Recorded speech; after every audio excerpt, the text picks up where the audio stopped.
नमस्कार साथियों, आप सभी का स्वागत है। तो आज हम बात करने वाले आपके नेहरू युवा केंद्र संगठन के बारे में और इसके अंदर हम बताने वाले हैं कि आपको इंटरव्यू के अंदर कैसे क्वेश्चन पूछे जाएंगे और कौन कौन सी विशेष बातों को आपको ध्यान में रखना है।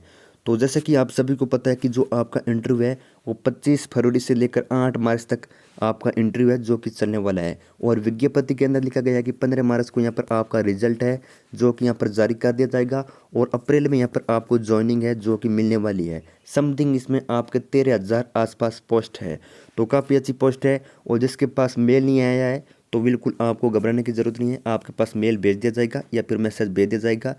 तो और आपको बता दिया जाएगा कि आपको एंट्री उस तारीख को है। और बहुत सारे विद्यार्थियों के ऊपर कंफ्यूज भी है कि उनकी जॉब है क्या दूसरे ज़िले में मिलेगी।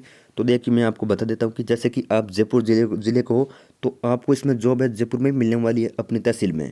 उसके बाद में यहाँ पर आपको सैलरी है 5,000 रुपये पर महीने देखने को मिलेगी।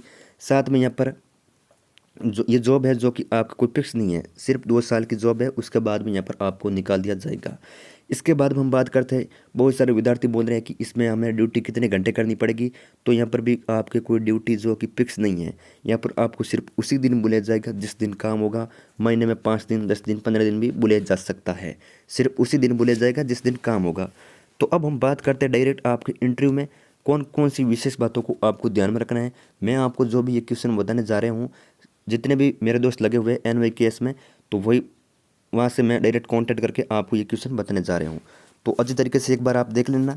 तो चलिए शुरुआत करते हैं। सबसे पहले मैं आपको बता देता हूँ कि आपको इसमें हिस्टोरी वगैरह है यहाँ पर कुछ भी नहीं पूछा जाएगा या फिर कोई करंट अफेयर्स यहाँ पर कुछ भी नहीं पूछा जाएगा, सिर्फ आपके बारे में और नॉर्मली आपके एनवाई केस के बारे में पूछा जा सकता है।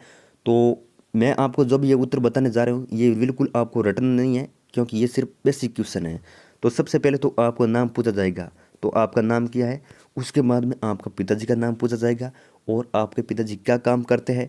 तो ये तो नॉर्मली क्वेश्चन आपसे पूछा जाएगा। उसके बाद में आपसे पूछा जाएगा कि आप कितने तक पढ़े की हो, ये भी आपसे पूछा जाएगा, तो ये भी आप जवाब दे दोगे। उसके बाद में आपसे पूछा जाएगा कि आप एनवाई केस में जाते हो, तो आपसे ये पूछा जाएगा कि एनवाई केस की स्थापना कब हुई थी। तो ये हुई थी आपके 1972 में, ये भी साथ में आपको ध्यान में रखना है। एनवाई केस की स्थापना 1972 में हुई थी। साथ में यहाँ पर आपसे ये पूछा जाएगा कि एनवाई केस की स्थापना 1972 में हुई थी, तो एनवाई केस का मतलब क्या होता है। तो ये भी साथ में आपको ध्यान में रखना है। इसका मतलब होता है नेहरू युवा केंद्र संगठन, ये भी साथ में आपको ज़रूर ध्यान रखना है, नेहरू युवा केंद्र संगठन। उसके बाद में ये पूछा जाएगा कि एनवाई केस होता क्या है, ये भी साथ में आपको ध्यान में रखना है। तो आपको जवाब देना है कि ये सभी युवाओं का एक संगठन होता है, जिसमें ये तो हो गया आपके सभी युवाओं का संगठन होता है। आपसे पूछ लिया जाएगा कि एनवाई केस में काम क्या क्या होता है, ये भी आपसे पूछा जाएगा। 100% गारंटी लेकर कहता हूँ, एनवाई केस में क्या क्या काम होता है।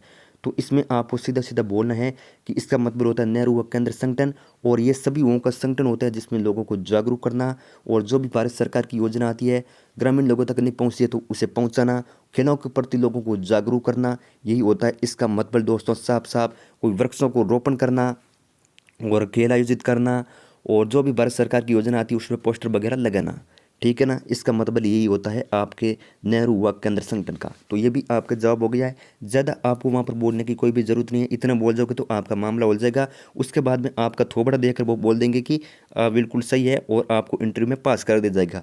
ऐसे नहीं है आपसे पूछ लिया जाएगा कि महाराणा प्रताप का जन्म कब हुआ था, ऐसे कोई भी क्वेश्चन यहाँ पर नहीं पूछा जाएगा। बिल्कुल आराम से जाना, बिल्कुल घबराना मत और आराम से बात करना, और वो भी आपसे आराम से बात करेंगे और आपका मामला यहाँ पर 100% गारंटी लेकर कहता हूँ कि हो जाएगा यहाँ पर आपका। तो ये हो गया आपके एनओवी केस के बारे में, और ये आपसे बेसिक क्वेश्चन है जो कि पूछे जाएंगे। उसके बाद में यहाँ पर आपसे पूछा जाएगा कि वर्तमान में कौन किया है, जैसे कि आपके जिले के बारे में पूछा जा सकता है वर्तमान में कौन क्या है। तो ये थोड़ा बहुत आप बेसिक ध्यान में रखना है। राजस्थान के बारे में पूछा जाएगा कि मुख्यमंत्री, राज्यपाल, खेल मंत्री कौन है। तो ये संबंधी ऐसे क्वेश्चन आपसे पूछा जाएगा। अब आप वहाँ पर बोलोगे खेलों के प्रति लोगों को जागरूक करना, तो आपसे ऐसे भी क्वेश्चन पूछा जाएगा कि क्रिकेट में कितने खिलाड़ी होते हैं, फुटबॉल में कितने खिलाड़ी होते हैं, हॉकी में कितने खिलाड़ी होते हैं। तो ये बेसिक क्वेश्चन है, आप सिर्फ इतने पढ़ लेना। उसके बाद में आपसे पूछा जाएगा कि एनवाई केस में आप क्यों ज्वाइनिंग करना चाहते हो। तो इसमें क्या है, सभी लोगों के अलग अलग उत्तर है यहाँ पर देखने को मिलेंगे। तो आप क्या उत्तर दोगे ये कमेंट करके ज़रूर बताएं। वैसे मैं आपको बता देता हूँ कि एनवाई केस में क्यों नौकरी करना चाहते हो।